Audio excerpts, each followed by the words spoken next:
Plutôt, la maison hantée.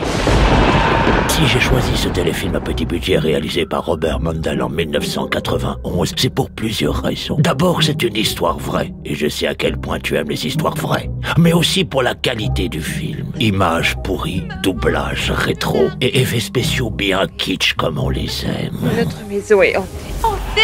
C'est en 1972, mon année de naissance, mais ça tu t'en fous, que la famille Murray, composée de Jack et Janet, Dawn et Heather, leurs deux filles, ainsi que John et Mary, les parents de Jack, vont s'installer en Pennsylvanie dans une radieuse petite maison mitoyenne.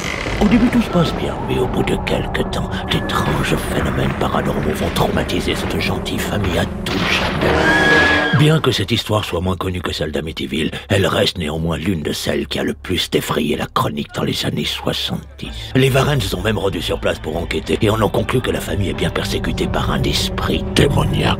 Comment se sont-ils sortis?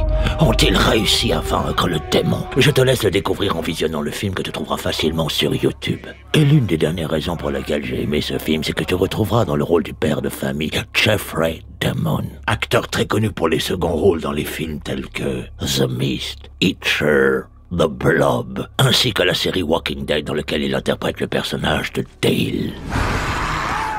Bon film. Le film que vous allez voir est l'adaptation d'événements vécus par Jack et Janet Smurl et leur famille. Les phénomènes surnaturels sont toujours sujets à controverse, mais on a admis que les incidents dont cette famille a été victime se sont réellement produits.